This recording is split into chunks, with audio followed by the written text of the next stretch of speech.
किया जाए शुरू।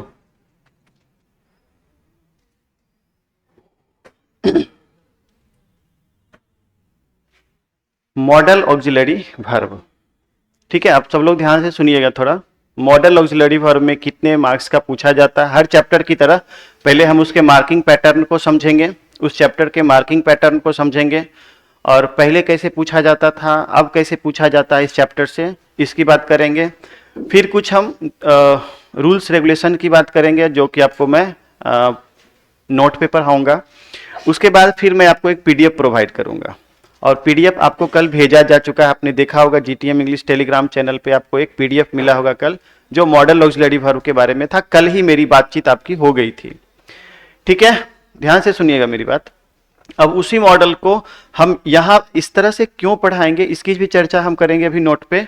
उसके बाद हमारे पास कुछ क्वेश्चन आंसर होंगे, है ना, जो बोर्ड लेवल के लिए क्वेश्चन है, model questions for board level, है ना, बोर्ड एग्जाम के लिए। तो 16 क्वेश्चन इससे है। उसके बाद क्वेश्चन बैंक है। उसके बाद कुछ लास्ट में हमने एमसीक्यूज दे दिए हैं, जिसके ऑप्शन मैंने दिए हैं, है ना। क्या माइंडसेट करना है, किस तरह से बनाना है, सारी बातों को ध्यान से अगर सुनेंगे तो मुझे लगता है क्लियर होगा। क्योंकि ये एक बहुत ही कंफ्यूजिंग चैप्टर है। आपको लगेगा ये भी आंसर होगा, ये भी आंसर होगा, ये भी आंसर होगा, अगर आप पहले से पढ़े होंगे, पहले से आप बनाए होंगे तो। लेकिन धीरे धीरे आपको समझ में आने लगेगा कि जो सही जवाब क्या है। हमारे पास सिर्फ इसके लिए 2 दिन समय है, आज और कल, चूंकि इट्स माय कंपल्सन कि, है ना, इसको खत्म करना। चूंकि टाइम धीरे धीरे स्पेंड होते जा रहा है, तो हमें कम समय में करना है इसको। ठीक है ना। तो ये कुल मिला के इतने क्वेश्चन है। लगभग हमने 50-60 क्वेश्चन करके थोड़ा कॉन्साइज कर दिया है इसे, और फिर इसको बना के, और ऑलमोस्ट 3 से 4 नंबर का क्वेश्चन इससे रहेगा, तो आप इसको बना सकते हैं। ठीक है, अभी हम आ जाते हैं सीधे नोट पे, और नोट पे आने के बाद फिर हम इस पे बात करेंगे वर्ब की कितने नंबर का पूछा जाता है।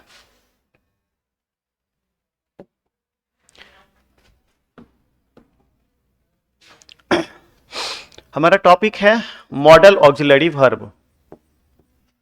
Modal auxiliary verb. What do you mean by modal auxiliary verb? किसको कहते हैं modal auxiliary verb? How many modals are used in English grammar? कितने इंग्लिश ग्रामर में मॉडल्स यूज किए जाते हैं, सब बात पे चर्चा करेंगे। आप गौर करिएगा, यहाँ पे थोड़ा कुछ देर आपको ऐसा लगेगा जो सब कुछ आप जानते हैं उसी के बारे में चर्चा हो रही है पहले 5 मिनट में। वर्ब क्या होता है? What do you mean bye verb? कल भी मैंने शायद इस बात की चर्चा आपसे की थी कि या दूसरे बैच में की, शायद इस बैच में नहीं की। वर्ब क्या होता है? जिससे स्टेट, एक्शन और पोजीशन का बोध होता है। मैं पॉइंट वाइज लिखते चलता हूं, आपको मुझे नहीं लगता लिखने की आवश्यकता है, क्योंकि मैं भेज चुका हूं पहले भी।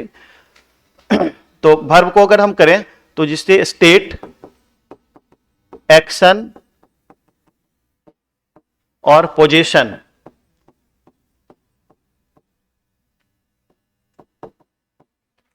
स्टेट, एक्शन और पोजीशन को एक्सप्रेस करते हैं, उसके लिए हम कहते हैं, उसे ही वर्ब कहते हैं। यानी it is a word which is used to express the meaning of state, action और पोजीशन। स्टेट, एक्शन और पोजीशन को एक्सप्रेस करने वाले को क्या कहते हैं? मॉडल ऑक्सिलरी वर्ब कहते हैं। Is it clear? अगर आपको ये याद नहीं रहता है या फिर आप इस बात को नहीं समझते हैं, तो आप सीधा कह सकते हैं verb is a doing word, है ना, जो जनरली आप पहले भी पढ़ चुके हैं। Verb is a doing word. State का मतलब क्या होता है? अवस्था। If you are sitting, that means कि you are in sitting state. अगर आप बैठ रहे हो तो यानी कि आप एक बैठने की अवस्था में हो। If you are, I am standing on the stage, that means this one is stand state, अवस्था, खड़े होने की अवस्था है। पोजीशन, पोजीशन का मतलब होता है रिलेशन, संबंध। जैसे मैं एक छोटा सा सेंटेंस लिखूं, आई एम ए बॉय, तो इस सेंटेंस में अगर एम को हम हटा देते हैं, एम को हटा देते हैं, तो आई ए बॉय बच गया, जो कि रिलेशन बिगड़ गया। आप देख सकते हैं कि it's a meaningless sentence. That's why am is used to make the position, to make the relation between other words. Other words के बीच में क्या बताता है? संबंध को बतलाता है। यानी कि एक ऐसा शब्द जो स्टेट, एक्शन और पोजीशन को बतलावे, उसको क्या कहते हैं? उसको कहते हैं वर्ब कहते हैं। अब हम आते हैं ऑक्सिलरी वर्ब पे। तो ऑक्सिलरी वर्ब किसको कहते हैं? यानी कि जो मेन वर्ब को हेल्प करता है। तो जब हम क्लासिफाई करते हैं, आपको वर्ब को क्लासिफाई करना रहेगा, तो आप इसे ऐसे समझेंगे, on the basis of a structure, on the basis of object, and finally on the basis of form. If you want to categorize on the basis of a structure, verb is classified into two parts: main verb, and second one is auxiliary verb. First one is main verb and second one is auxiliary verb. And second one is object. On the basis of object, verb is classified into two parts. First one is transitive verb, and second one is intransitive verb. And finally, on the basis of form, verb is classified into two parts. First one is finite verb and second one is non-finite verb. ठीक है, कोई दिक्कत नहीं किसी को हो रही है? इस तरह से हम वर्ब का क्लासिफिकेशन करते हैं। अब ये जो ऑक्सिलरी वर्ब है, इसको हम दो भाग में बांटते हैं। एक है हमारा प्राइमरी ऑक्सिलरी वर्ब और एक है हमारा model auxiliary verb. Primary auxiliary verb की संख्या कितनी होती है? टोटल 11 + 4 और इसकी संख्या होती है तो 11 + 4 = 15 + 13 = 28। ये total number of auxiliary verbs are 28, यानी कुल मिला के ऑक्सिलरी वर्ब की संख्या कितनी होती है? 28। आप ये बस याद रखो, हमें पढ़ना सिर्फ इसके बारे में है, अभी 13 के बारे में। ठीक है, एक बार मैं वर्बली डिफाइन कर देता हूं, आप ध्यान से सुनना। मेन वर्ब किसको कहते हैं? What do you mean bye main verb? Main verb क्या होता है? मेन वर्ब होता है यानी वाक्य को स्ट्रक्चर करने में, मेरे पेन का जो मूवमेंट है उसको देखा करो हमेशा, मेरे सेंटेंस को स्ट्रक्चर करने में जिसको जो मेन रोल प्ले करता है, दैट इज मेन वर्ब। ठीक है, सेंटेंस को स्ट्रक्चर करने में मेन वर्ब को जो हेल्प करता है वो हेल्पिंग वर्ब या auxiliary verb. Is it clear? देखो, फिंगर का मूवमेंट या पेन का मूवमेंट देखो, वाक्य को स्ट्रक्चर करने में जो मेन रोल प्ले करता है उसको मेन वर्ब कहते हैं, और जो मेन वर्ब को हेल्प करता है उसको ऑक्सिलरी वर्ब कहते हैं। हेल्प करता है क्या मतलब खाना देता है? नहीं, बल्कि उसके मीनिंग को मीनिंगफुल बनाता है, यानी अर्थपूर्ण बनाता है। दो तरह का होता है, there are two types of auxiliary verb. First one is primary auxiliary verb and second one is modal auxiliary verb. Primary auxiliary verb की संख्या है 15 और इसकी 13। प्राइमरी ऑक्सिलरी वर्ब किसको कहते हैं? जिसका अर्थ कभी नहीं बदलता है। जैसे इज का मतलब है तो हमेशा है ही रहता है। इज का मतलब कभी देखें था हो गया किसी सेंटेंस में, ऐसा नहीं होता है। मतलब क्या हो गया कि इज का मतलब है तो हर जगह है, लेकिन मॉडल के अर्थ हमेशा डिफरेंट ग्रामेटिकल सिचुएशन में बदलते रहते हैं। जैसे अगर आप बोलते हैं मे, तो may I come in sir जब बोलते हैं तो अनुमति ले रहे हैं, है ना। इट मे रेन टुडे, आज वर्षा हो सकती है, इसका मतलब क्या हुआ कि यहाँ पर ये संभावना का बोध है। तो मे का अर्थ विभिन्न व्याकरणिक परिस्थितियों में बदलते रहता है। जैसे कहता हूं मैं कैन आई टेक इट, क्या मैं इसे ले सकता हूं? कैन का प्रयोग अनुमति लेने के लिए। कैन का प्रयोग हम पावर को बतलाने के लिए भी करते हैं। जैसे I can repair this fan, मैं इस पंखे को रिपेयर कर सकता हूं। दैट मीन्स कि I am able to repair this fan. समझ रहे मेरी बात कि नहीं? तो एबिलिटी कैपेबिलिटी का बोध होता है, यानी कि modals are the meaning of modals are changed according to the different grammatical situations, यानी विभिन्न व्याकरणिक परिस्थितियों में जिसका अर्थ बदलता है उसको क्या कहते हैं? मॉडल। और जिसका अर्थ नहीं बदलता है, हमेशा एक जैसा रहता है, उसको क्या कहते हैं? प्राइमरी ऑक्सिलरी वर्ब कहते हैं। प्राइमरी ऑक्सिलरी वर्ब की संख्या कितनी है? 15। कौन कौन है मैं एक बार गिनती कर देता हूं। सबसे पहला टू बी। टू बी में क्या आता है? Is, am, are, was, were. Be, being, been, कितना हुआ? 8। उसके बाद do, does, did, 8 3 11। Has, have, had, having और 15। 11 4 15, तो 11 और 4 15। और मॉडल कौन कौन होते हैं? Can, may, could, might, shall, will, should, would, must, ought to, need, dare, used to। एक कोई छूट गया क्या, या एक रिपीट हो गया होगा कोई, है ना। जो भी हो 13 होते हैं, मैं लिखूंगा इसके बारे में। तो 13 मॉडल्स होते हैं। On the basis of object verb is classified into two parts, transitive verb and second one is intransitive verb. What does it mean of transitive verb?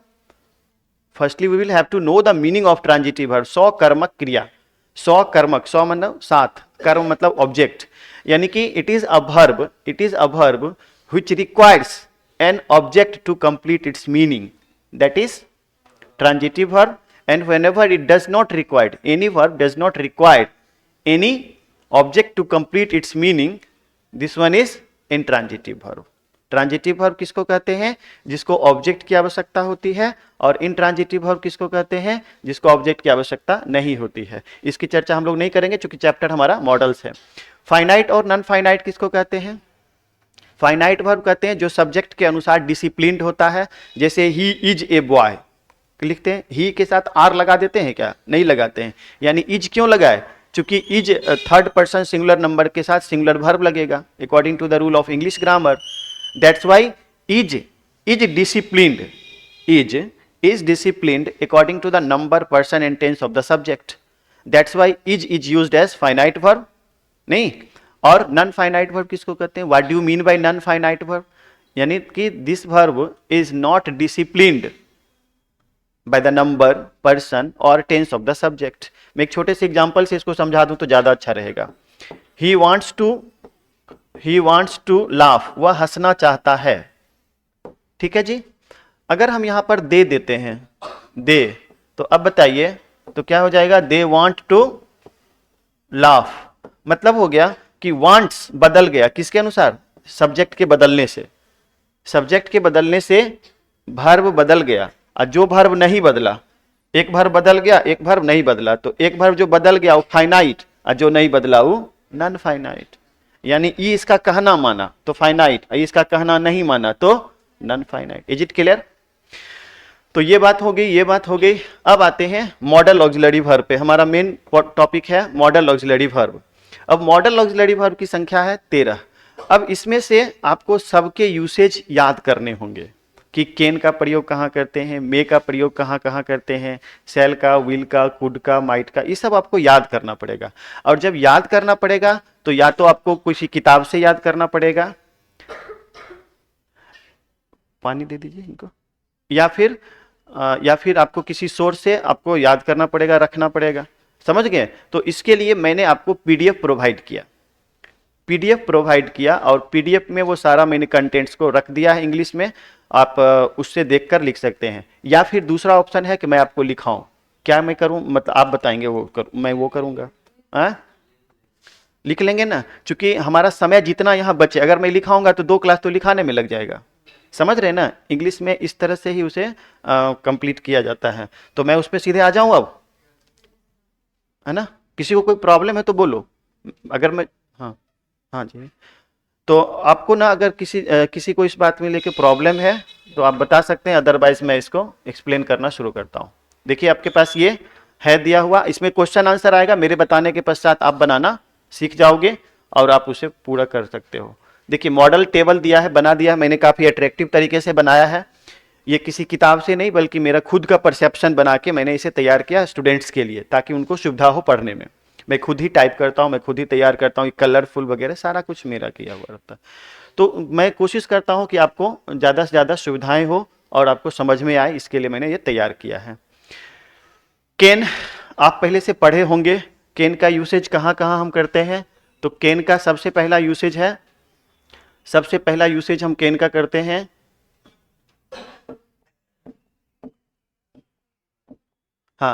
Can का करते हैं एबिलिटी, पावर, कैपेबिलिटी, स्टेमिना, है ना, capacity, इस सब को व्यक्त करने के लिए करते हैं कैन का प्रयोग. तो आप देखिए यहाँ पे लिखा हुआ, जैसे यू कैन डू इट. आप यहाँ पर देखते रहना, मैं बोलते रहता हूँ अपना. यू कैन डू इट यानी तुम इसे कर सकते हो.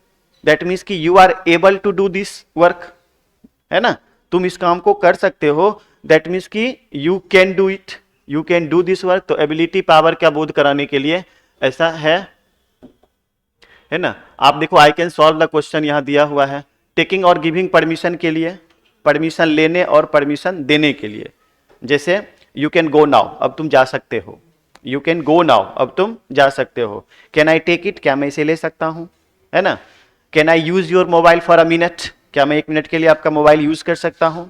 तो इस तरह से सेंटेंस को हम स्ट्रक्चर करते हैं। अब मे का प्रयोग कहां करते हैं? खाली ना आपको ध्यान से देखते रहना, घर पे जाके इसको लिखना, याद करना, ये आपका काम है। मैं सिर्फ आपको समझाते हुए आगे बढ़ जाता हूं जो मेन है। परमिशन के लिए इसका यूज करते हैं, जैसे may I help you, may I come in sir, आप यूज करते हैं परमिशन लेने के लिए। अब परमिशन देने के लिए भी यूज करते हैं, you may go out from here, अब आप जा सकते हो। क्यों? क्योंकि आपका काम खत्म हो गया है। इस तरह से सेंस जब रहता है तो आप परमिशन लेने और देने में यूज कर सकते हैं, है ना। देख सकते हैं यहाँ पे पॉसिबिलिटी के लिए, पॉसिबिलिटी का मतलब क्या हो गया? संभावना के लिए, जैसे इट मे रेन टुडे, तो मे का प्रयोग ज्यादा संभावना के लिए और माइट का प्रयोग कम संभावना के लिए होता है। ये सब आपको याद रखना पड़ेगा। There is no shortcut to complete it, इसके अलावा कोई शॉर्टकट नहीं है, आपको याद रखना ही पड़ेगा। विश के लिए होता है, विश के लिए जैसे मे गॉड ब्लेस यू, है ना, आपने ऑप्टेटिव सेंटेंस में यूज किया भी था। और देखो यही बात याद रखना, दैट और सो दैट, दैट और सो दैट। पिछले संडे को मैं जब मैं MST रूल ट्रांसलेशन का क्लास कर रहा था, हालांकि वो सबके लिए था, लेकिन बहुत कम लोग आए थे उसको करने के लिए, आपको सबको आना चाहिए था।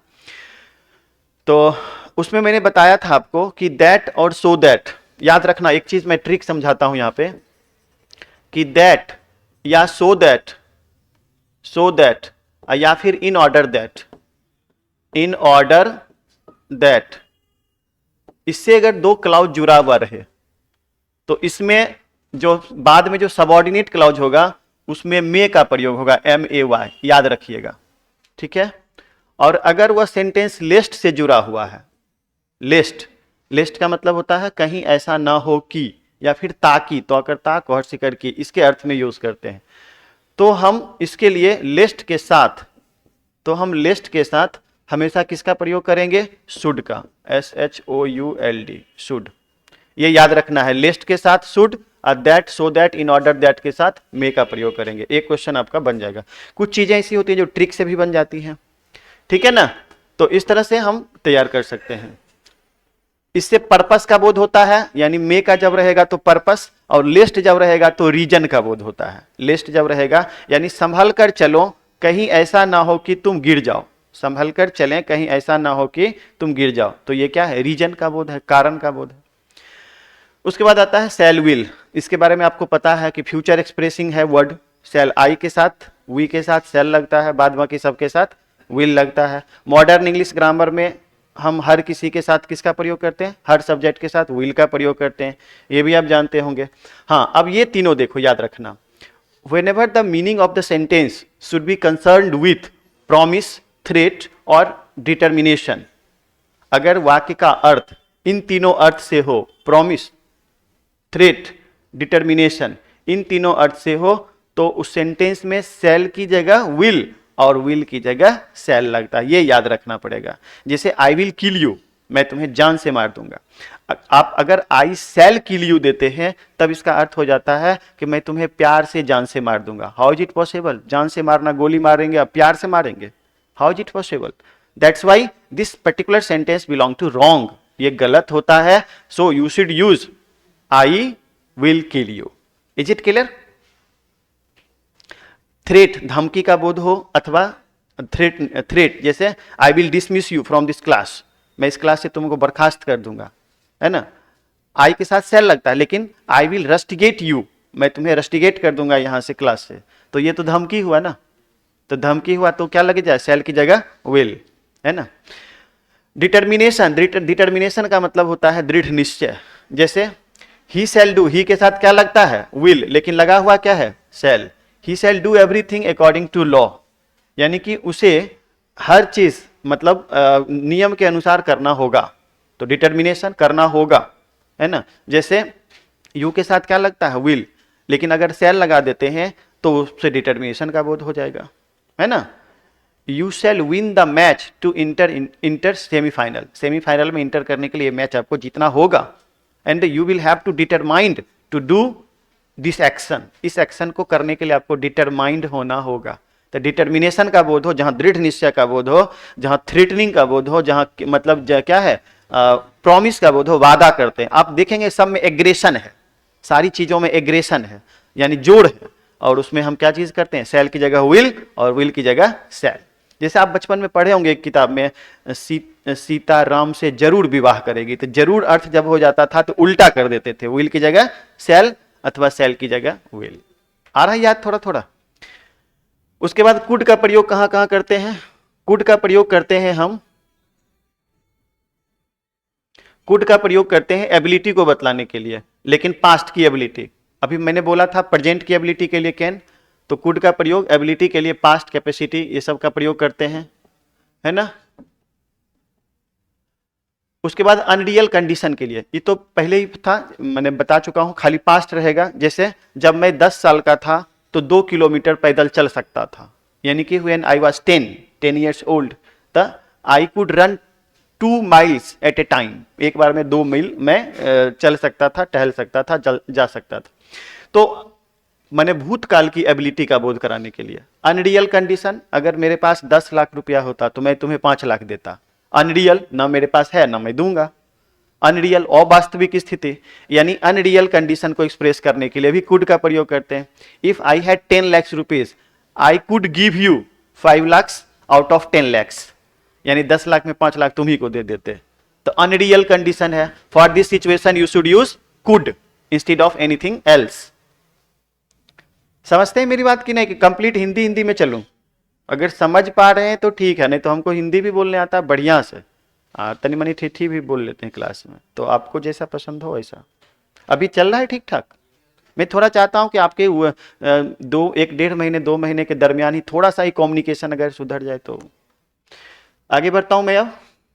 और पोलाइट रिक्वेस्ट, अच्छा एक चीज आप हमेशा याद रखना, पोलाइट रिक्वेस्ट का मतलब क्या हो गया कि जब आप इंट्रोगेटिव सेंटेंस में यूज कर रहे हैं और प्लीज लगा हुआ लास्ट में है, तो एक तरह से ट्रिक आप समझ लीजिए कि ये काफी पोलाइटनेस का बोध कराता है ना। Could you give me A bottle please, क्या आप मुझे एक बॉटल दे सकते हैं, मतलब नहीं मांगते हैं, कुछ चीज मांगते हैं, तो लास्ट में प्लीज लगा हुआ है तो कुड का प्रयोग हम करेंगे।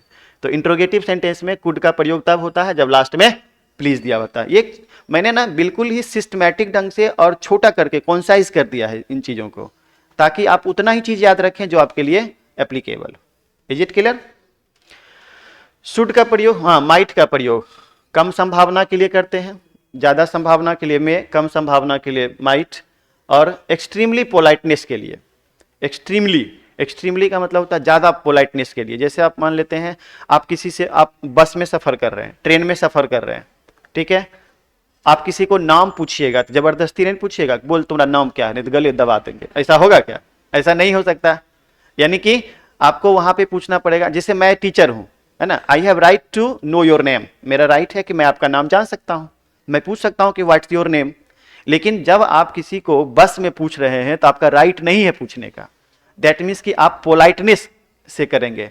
जैसे might I know your name please, क्या मैं आपका नाम जान सकता हूं, ये बोलना है कब? जब आप अननोन प्लेस पे हो, अननोन पर्सन से बात कर रहे हो, है ना। लेकिन मैं आपसे पूछूंगा तो may I know your name please, है ना, क्या मैं आपका नाम जान सकता हूं? तो समझ रहे हैं ना। तो जहां whenever the extreme politeness is concerned, you should use might anything else, मतलब रिस्पेक्ट टू एनीथिंग एल्स, किसी अन्य की जगह पे आपको माइट का प्रयोग तब करना चाहिए जब एक्सट्रीम पोलाइटनेस का बोध हो, अननोन का बोध हो। शुड का प्रयोग कहां करते हैं? शुड का प्रयोग करते हैं जहां पे सजेशन हो, जहां एडवाइस हो, है ना। शुड का प्रयोग करते हैं जहां पे ऑब्लिगेशन हो, जहां पे सजेशन हो, समझ रहे हैं ना। एडवाइज हो, प्रपोजल हो, इंस्ट्रक्शन हो, फॉर्मल इंफॉर्मेशन, प्रोबेबिलिटी और लिस्ट, ये सारे देखिए यहाँ पर हैं। लेकिन आपको उतना ज्यादा नहीं याद रखना है, इसे पूरी कहानी उतनी याद नहीं रखनी है, ये याद रख लीजिएगा। अभी तुरंत मैंने बताया था कि जहां पर लिस्ट रहेगा वहां पर क्या लगाएंगे? शुड लगाएंगे। एडवाइस सजेशन आपको पता ही है, आपको यानी अभी तुरंत बताया था। जैसे you should take exercise early in the morning, आपको सुबह सवेरे व्यायाम करना चाहिए, तो एडवाइस। प्रपोजल, प्रपोजल के लिए जैसे यू शुड डांस टुगेदर, आपको मैंने प्रपोजल की बात नरेशन में भी की थी। तो इस तरह से इंस्ट्रक्शन इंट्रोगेटिव सेंटेंस में, जैसे what should I do in this critical condition, मुझे क्या करना चाहिए इस विषम परिस्थिति में, तो इस तरह से इंस्ट्रक्शन हो गया। या फिर फॉर्मल इंफॉर्मेशन, जैसे candidate should answer all the questions one by one, है ना, या फिर इन हिज ओन वर्ड्स, तो कहने का अर्थ ये हो गया कि जब सामान्य जानकारी हो जो सब पर एप्लीकेबल हो उसके लिए भी यूज करते हैं। Probability in respect of time, जब समय के सापेक्ष में प्रोबेबिलिटी संभावना का बोध हो तब भी हम शुड का प्रयोग करते हैं। जैसे वह सुबह ही गया है, 4 बजे तक उसको आ जाना चाहिए, 4 बजे तक उसे आ जाना चाहिए, तो संभावित ही हुआ ना, संभावना व्यक्त कर रहे हैं कि इतना सवेरे गया, 4 बजे तक लगता है आ जाएगा। इन that situation you should use he should come by 4 PM, तो शुड का प्रयोग किए, वहां प्रोबेबिलिटी। और लेस्ट जहां लगेगा वहां पे आपको शुड का प्रयोग करना ही करना है। जिस वाक्य में लेस्ट उस वाक्य में शुड, ठीक है। जिस वाक्य में so that, in order that, उस वाक्य में मे का प्रयोग होगा, है ना। In order that, so that रहेगा तो मे लगाएंगे to express the meaning of purpose, and lest लगाएंगे to express the meaning of, बोलो अभी तुरंत बताया था, रीजन, रीजन कारण को बतलाने के लिए। जैसे देखो work hard लेस्ट you should fail, कठिन मेहनत करो कहीं ऐसा ना हो कि तुम फेल कर जाओ। लेस्ट एक सेमी निगेटिव वर्ड है, तो इस तरह से लेस्ट का मतलब क्या हो गया, कहीं ऐसा ना हो कि, या फिर ताकि, कड़ी मेहनत करो ताकि तुम फेल ना करो, तो ताकि के अर्थ में भी करते हैं और कहीं ऐसा ना हो कि के अर्थ में भी करते हैं। ठीक है, सब चल रहा है ना थ्रू आउट ना, कोई दिक्कत तो नहीं है ना। चलो जी आगे बढ़ते हैं अब हम, और आगे बढ़ते हैं तो इसको क्लीन करते चलते हैं। अब वुड का प्रयोग, वुड का प्रयोग कहाँ करते हैं, हैबिट को बतलाने के लिए। हैबिट, हैबिट का मतलब क्या हुआ, हैबिट इन पास्ट टाइम। जैसे गांधी जी सुबह सवेरे टहला करते थे, Gandhi ji would walk early in the morning. Would माने भूतकाल के आदत को बतलाने के लिए हैबिट का प्रयोग करते हैं, सॉरी वुड का प्रयोग करते हैं। किसी को कोई तकलीफ नहीं हो रही ना समझने में, थोड़ा सा आपको भी मेहनत करना पड़ेगा, नहीं तो केवल आप देखते रहोगे तो नींद भी लगेगी और मन भी नहीं लगेगा। बहुत लोगों को नींद आ रही है, हम देख रहे हैं लेकिन बोल नहीं पा रहे हैं। तो नींद क्या आ रही नींद आपको, अब नहीं आ रही है। तो मैं इसलिए तो मैं पूछ रहा हूं कि मैं क्या करूं, व्हाट शुड आई डू, मुझे क्या करना चाहिए कि आपको नींद ना आए। मैं नाच तो नहीं सकता यहाँ पे, हैं? चलिए ठीक है, you will have to try your level best, करो प्रयास करो, देखते हैं। वुड, वुड का प्रयोग समझ में आ गया। देखो इसमें कंपल्सन होता है कि समय कम होता है, ज़्यादा चीज़ पढ़ाना होता है। क्यों, क्योंकि रिवीजन है और रिवीजन के लिए आपको पढ़ के आना होता है। जनरली आप पढ़ के आते नहीं हैं, इसलिए नींद तो आना स्वाभाविक है ना। आप कहेंगे कि मैं 3 दिन तक पानी भी ना पीऊँ और प्यास भी ना लगे, हाउ इज इट पॉसिबल, ये संभव है क्या कि आप पानी भी ना पिए और प्यास भी ना लगे। आप चाहते हैं कि बिना चीनी दिए हुए शरबत मीठा हो जाए, कैसे होगा, कुछ तो उपाय करना पड़ेगा ना। तो समझोगे तभी नींद नहीं आएगी, अगर नहीं समझ में आएगा तो ऑब्वियसली नींद आएगी। फिर आपको लगेगा कि क्या अंग्रेजी में बोलते हैं, अपने समझते हैं, समझ रहे हैं ना। तो इसीलिए आपको थोड़ा सा ध्यान तो देना पड़ेगा। खैर हम आगे बढ़ते हैं। वुड का प्रयोग हम करते हैं कहाँ पे, हैबिट को एक्सप्रेस करने के लिए in past time. Polite request के लिए भी यूज करते हैं। पोलाइट रिक्वेस्ट का मतलब क्या हो गया, विनम्र आग्रह, विनम्र आग्रह। जैसे would you like to take tea, क्या आप 1 कप चाय पीना पसंद करेंगे, है ना। Would you like to take tea, मैं पूछ नहीं रहा हूं, मैं क्वेश्चन बता रहा हूं। विश कहता है यस सर, विश का बोध है ना, इसके साथ भी would you like to, wish का बोध रहता है। तो I would know your I would know what my future is, मैं जानना चाहता हूं, मैं जानना चाहता हूं कि आपका फ्यूचर क्या है। मेरे कहने का अर्थ ये हो गया कि इच्छा हो, पोलाइट रिक्वेस्ट हो या हाइपोथेटिकल एक्सप्रेशन हो, ये जरूर याद रखना। If I were a bird I would fly in the sky, अगर मैं एक चिड़िया होता तो आकाश में उड़ता। यहाँ पे हाइपोथेटिकल काल्पनिकता हो तो यहाँ पे हम वुड का प्रयोग अवश्य करेंगे, ठीक है। उसके बाद मस्ट, मस्ट का प्रयोग किसके लिए होता है, कंपल्सन, नेसेसिटी, सर्टेनिटी, यानी जहां जहां लगभग शुड का प्रयोग किए उसी में आप थोड़ा सा एग्रेशन जोड़ दीजिएगा, ज्यादा जोड़ दीजिएगा, यानी निश्चितता शब्द जोड़ दीजिएगा तो मस्ट का प्रयोग हो जाता है। Strong probability, determination, written order, इस सब के लिए, सबके लिए एक एग्जाम्पल दिया हुआ है आपसे। मतलब मैं कहूँगा कि आप इन सबको पढ़िएगा, बहुत आसान तरीके से यहाँ पे लिखा हुआ है। हम जल्दी जल्दी आगे बढ़ते हैं चूंकि हमारा क्वेश्चन भी करना है हमको। अब आता है हमारे पास ought to, use to, need और डेयर, ठीक है। इसको हम लोग शॉर्टकट में जल्दी निपटाते हैं। ऑट टू का प्रयोग कहाँ करते हैं, ऑट टू का प्रयोग करते हैं जहाँ पे मॉरलिटी का बोध होता है, मॉरल ऑब्लिगेशन का बोध होता है, जहाँ डिसिप्लिन का होता है, जहाँ डिकोरम का होता है, शिष्टाचार का होता है, नैतिकता का होता है। जैसे आपको बड़ों का आदर करना चाहिए, तो अगर आप यूज करते हैं you should respect all the elders, अपने आपको सभी बड़ों का आदर करना चाहिए, तो चलेगा। लेकिन अगर आप ऑट टू लगाते हैं तो it's a more appropriate than should, should की अपेक्षा ये ज्यादा अप्रोप्रिएट होता है। तो ठीक उसी तरह से आप जब यहाँ यूज करेंगे मॉरल ऑब्लिगेशन, डिसिप्लिन, डिकोरम, तो वहां पे आप ऑट टू का प्रयोग करेंगे, ठीक है। जहां पर सेक्रीफाइस का बोध हो, जैसे ऑट टू का प्रयोग मॉरल ऑब्लिगेशन का हो, जैसे we ought to respect all the elders, हमें सभी बड़ों का सम्मान करना चाहिए, है ना। तो इसमें we ought to sacrifice for the sake of our country, हमें अपने देश की खातिर जान देनी चाहिए। ये क्या हो गया, हमारा सेक्रीफाइस का बोध हो गया। तो in that situation you should use ought to का प्रयोग वहां करते हैं। अब आता है यूज्ड टू। यूज्ड टू का प्रयोग वही करते हैं जहां हम वुड का प्रयोग किया करते थे आदत को बतलाने के लिए भूतकाल में। तो भूतकाल की आदत को बतलाने के लिए I use to smoke cigarette, मतलब मैं सिगरेट पिया करता था। I use to walk in the morning, है ना, बिफोर 10 ईयर्स, मैं 10 साल पहले सुबह में टहला करता था। तो इस तरह से हैबिचुअल एक्शन इन पास्ट के लिए। नीड और डेयर, नीड और डेयर का प्रयोग कहाँ करते हैं, तो नीड का प्रयोग हम आवश्यकता या जरूरत के लिए और डेयर का प्रयोग साहस के लिए करते हैं। जब मॉडल्स की तरह प्रयोग होगा तो इसके साथ हमेशा 2+V1 नहीं होगा, यानी बेयर इन्फिनिटिव होगा।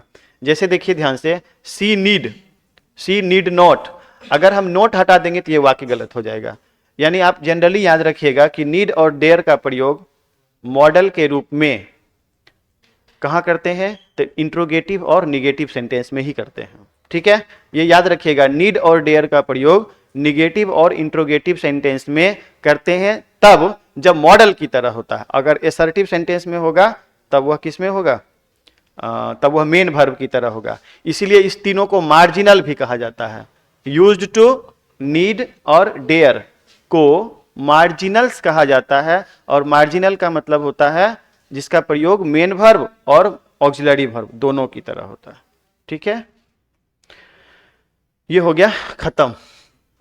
अब हम लोग बात कर लेते हैं थोड़ा सा इसमें नोट की। दो मॉडल का एक साथ प्रयोग नहीं हो सकता है, शुड और मस्ट, आप पहले से भी जानते हैं। बेयर इन्फिनिटिव का प्रयोग इसके बाद किया जाता है, आप पहले से जानते हैं। जैसे यू कैन डू इट, तो कैन के बाद डू क्या लगा, मॉडल लगा, सॉरी बेयर इन्फिनिटिव लगा कैन के बाद। Model is not disciplined by the number and person of the subject. जैसे देखो आई के साथ भी कैन लगेगा, सिंगुलर है तो, अब प्लूरल के साथ भी कैन ही लगेगा, यानी कि ये नंबर पर्सन बदलने से कैन पे कोई प्रभाव या फिर किसी मॉडल पे कोई प्रभाव नहीं पड़ता। चलिए अब आ गया हमारा क्वेश्चन आंसर, और question answer model questions for board exam, यानी मॉडल के क्वेश्चन बोर्ड एग्जाम के लिए। ये देखिए मैंने 16 क्वेश्चन दिया है, आप सबसे अब मैं कहूंगा कि आप इसे 1 बाय 1 करके बनाएं, मैं बोलता चलता हूं, आपको जवाब देना है, ठीक। और पहली बात, और दूसरी बात, आपको एक चीज माइंडसेट करना है, और वो माइंडसेट क्या करना है कि आपको एक क्वेश्चन के एक से ज्यादा आंसर हो सकते हैं, है ना। जिस आप इस बात को मॉडल्स में समझते होंगे। And totally depends upon your given option, ये आपके ऑप्शन पर निर्भर करेगा कि कौन सा ज्यादा उपयुक्त है, कौन सा ज्यादा सही है, ठीक है। मेरी बात समझ रहे हैं ना। तो अगर आपके मन में ये लगे यहाँ पर कि यहाँ पर जैसे you should respect our elders, देखो ध्यान से, अगर आप शुड देंगे तो वाक्य गलत नहीं हुआ। We ought to respect our elders, वाक्य ज्यादा सही हुआ। We must respect our elders, ये भी सही हुआ। आप इस बात को समझते होंगे, है ना। You go to Patna, you went to Patna, दोनों वाक्य सही हुआ, नहीं हुआ।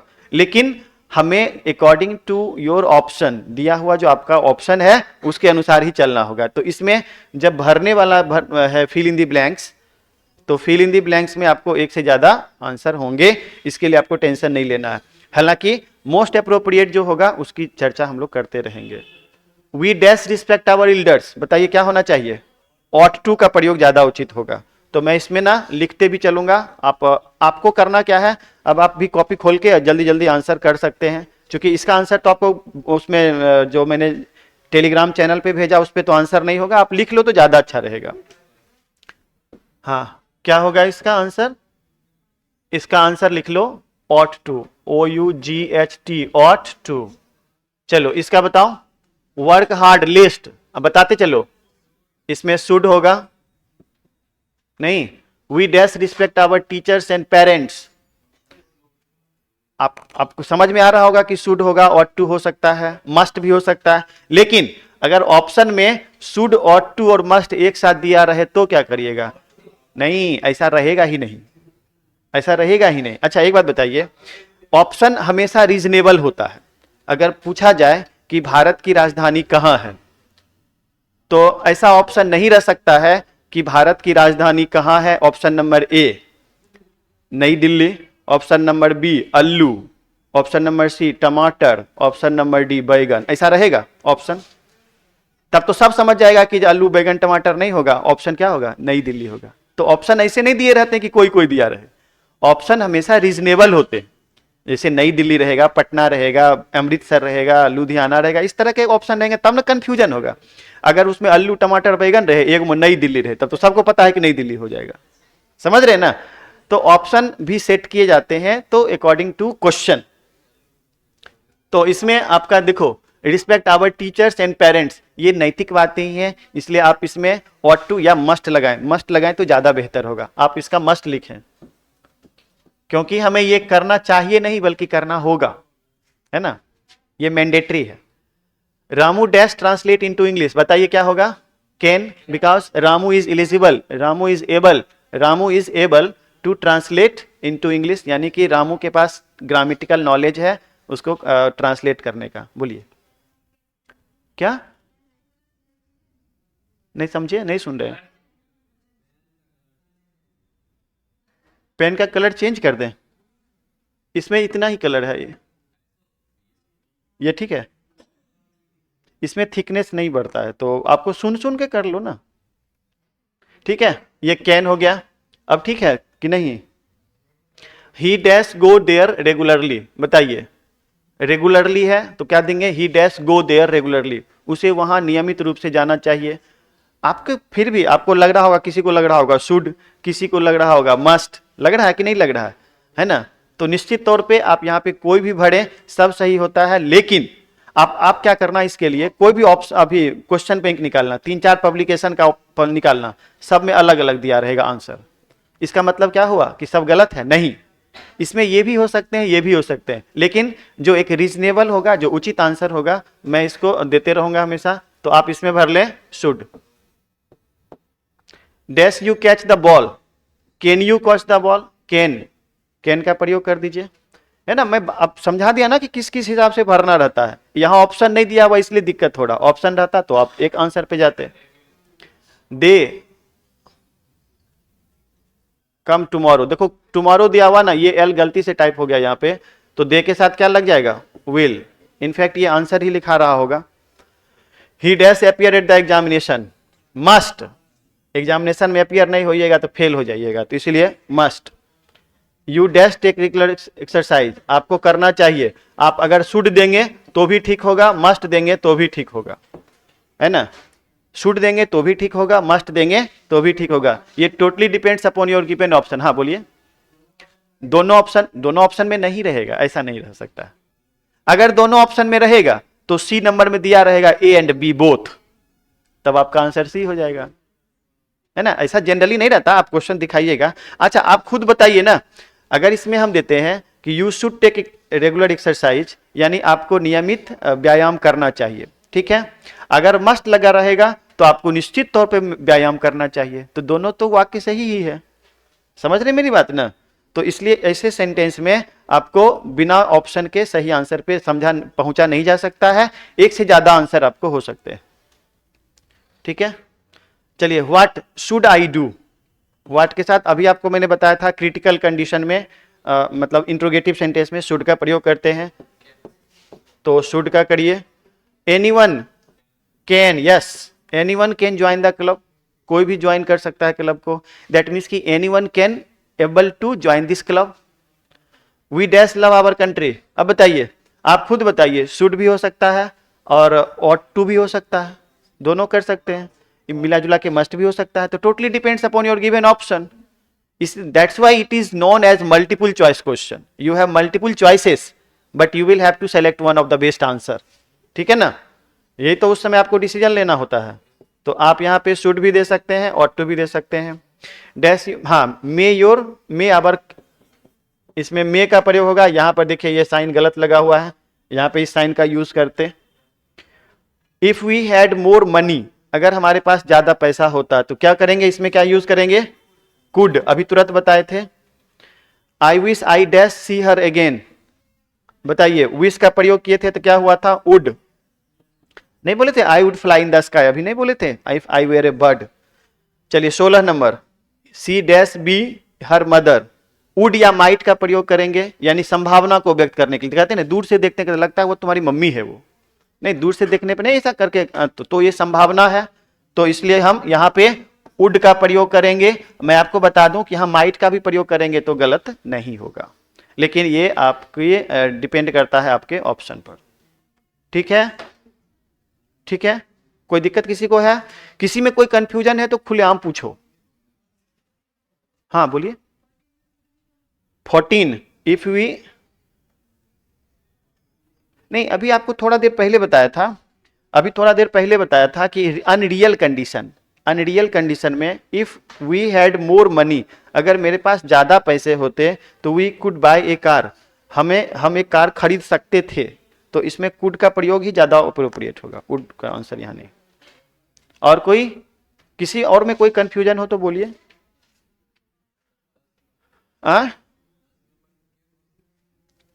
व्हाट कैन आई डू, देखो मैंने क्या बोला शुरू में ही, ये आपको क्यों लग रहा है, क्योंकि आपको ऑप्शन पे डिपेंड करता है. क्योंकि ये क्वेश्चन अभी मैंने बताया था कि इंट्रोगेटिव सेंटेंस में जब प्रश्न करने का बोध हो, कुछ क्यूरियोसिटी हो, पूछना हो, तब हम शुड का प्रयोग करते हैं. लेकिन अगर यही चीज लिखा रहे, what can I do more, मैं आपके लिए और क्या कर सकता हूं, तो इसमें फिर एबिलिटी का बोध हो गया. तो हमने क्या बोला, ये एक चैप्टर ऐसा है जो एक परसेप्शन क्रिएट करता है आपको, और उसके अकॉर्डिंग आप आंसर करते हैं, है ना. आपको मैंने शुरू दिन ही बताया था कि ये मैथमेटिक्स और साइंस वाला दिमाग अगर लगाएंगे तो गलत होगा. यहाँ पे ये अलग है, ये भाषा है और वो प्रूफ पर आधारित होता है. यहाँ पर एक परसेप्शन क्रिएट करना होता है, and according to your perception you should answer all these questions, है ना, according to the situation, according to the grammatical situation, according to the level of examination. Examination के लेवल के अकॉर्डिंग भी आपको सेट करना होता है कि वहां पर आंसर क्या होगा. कुछ चैप्टर में, अब जैसे नरेशन बना रहे हैं तो उसमें ऐसा नहीं होगा, वॉइस बना रहे हैं इसमें ऐसा नहीं होगा, एक आंसर होगा उसमें.